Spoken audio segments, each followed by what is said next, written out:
से बड़े बड़े रजवाड़ों ने हमेशा शंखनाद किया है, यानी कि युद्ध की शुरुआत हो या फिर युद्ध खत्म होने की भी वो बात जो सबको बता दी जाती थी सिर्फ इस रमतुल्ला के बजने से। लेकिन मैं इस समय हूँ झांसी में। झांसी के किले की पहचान झांसी की रानी है। झांसी की बात करें तो कई और ऐसी बातें हैं जिसे जानना जरूरी है, जैसे कि नृत्य। इस राई नृत्य की खासियत है कि इसे तब किया जाता है जब शुभ हो या फिर जीत का अवसर हो या उत्सव का, राजा राम की बात हो या फिर वीरांगनाओं की बात हो। पूछते हैं लोगों से कि आप कलाकार हैं, क्या महत्व है इस नृत्य का और रमतुल्ला का? जे मैम राई नृत्य है, ये निशांत भदौरिया ग्रुप द्वारा हो रही है झांसी में। और ये रमतुल्ला का बहुत बड़ा महत्व है, क्योंकि जब राजा रजवाड़े जंग के लिए जाते थे तो आगाज कर देते कि हम जंग के लिए तैयार हैं, और रमतुल्ला बजाया जाता था। और जब जंग जीत के आते थे तो शुभ कार्य के लिए बजाया जाता था कि हम जंग फतेह कर आए, और इसी में रमतुल्ला बजाते हैं। आपको इसकी धुनी सुनाते हैं।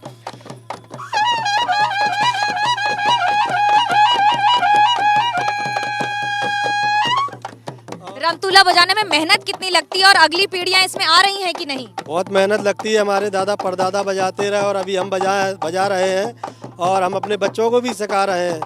ये एक ऐसी विधा है कि हम चाहते हैं कि ये कभी भी लुप्त ना हो, और आपके माध्यम से बड़ी हमें सौभाग्य है कि आप इसको दुनिया तक। सरकार की तरफ से क्या क्या प्रयास किया गया है? सरकार की तरफ से भी सहयोग दिया जाता है कि हम चाहते हैं कि सरकार इस विधा को और ज़्यादा निखेरे बिखेरे। बुंदेलखंड की शान है रमतुल्ला, और ये हर कार में बजता है, और अब ये विलुप्त होता जा रहा है। तो हम चाहते हैं कि ये सरकार इस पर ज़्यादा फोकस डाले और ये विधा को आगे बढ़ाए। राई नृत्य की खासियत क्या है? राई की अगर बात करें तो इसकी खासियत क्या होती है? राई की खासियत है कि ये हमारे बुंदेलखंड का पारंपरिक राई नृत्य है। जब राजा महाराजा युद्ध जीत करके आते थे तो सखियों को बुला करके ये राई सेहरा नृत्य कराते थे।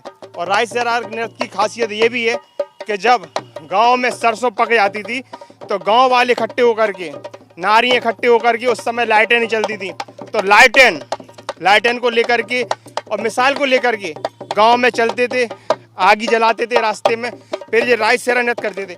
और हमारी जो लड़कियां हैं ये राई कर रही हैं, इनके लहंगे 18 गज के होते हैं। 18 गज के, जैसे सरसों खेत में बिखर जाती है ना, तो ऐसी हमारी ये लड़कियां होती थी, ये तो सरसों की तरफ बिखर के डांस करती हैं राई का। सरसों तो बिखर के राई का डांस करती है, कितनी मेहनत लगती है इस डांस में। और रानी लक्ष्मीबाई का प्रभाव आपकी जिंदगी में क्या है? महारानी लक्ष्मीबाई का प्रभाव मेरी जिंदगी में तो बहुत है। मैंने यहाँ झांसी की रानी की नगरी में जन्म लिया। ये तो मैं तो यही चाहूँगी कि मेरा हर जन्म में यही जन्म हो, क्योंकि जब मैं रानी झांसी की रानी बारे में सुनती हूँ, मैं अपने दादा परदादाओं से उनके बारे में सुनती हूँ, तो मुझे बहुत अच्छा लगता है कि यार मैं कहाँ किस नगरी में हुई हूँ, और वो हमारे लिए कैसे लड़ी हैं अंग्रेजों से, वो भी एक बच्चे के साथ, अपने बच्चे को पीठ पर बांध कर वो कैसे अपनी वीरता का प्रमाण दे रही हैं एक महिला होकर। और उन्हीं से हमें ये जब हम उन्हीं से ये सब सीखते हैं कि एक महिला कभी भी कमजोर नहीं हो सकती है, हमें लड़ना है, हमें सबके सामने खड़े होना है। जब सारे अंग्रेज खड़े हुए थे हमारी झांसी में, और उन्होंने अकेले वो आई थी झांसी की रानी में, हर हर महादेव करते हुए कि मैं अपनी झांसी किसी को नहीं दूंगी, और मैं अपनी झांसी के लिए मरते दम तक लड़ूंगी। और वो अपनी झांसी के लिए मरते दम तक लड़ी हैं।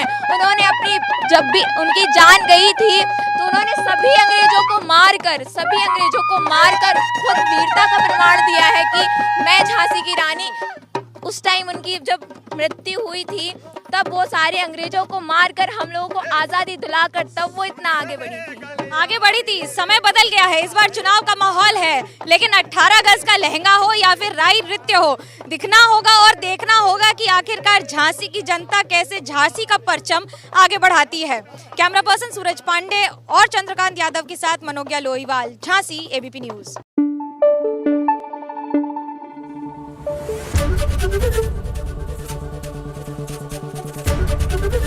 एबीपी न्यूज आपको रखे आगे।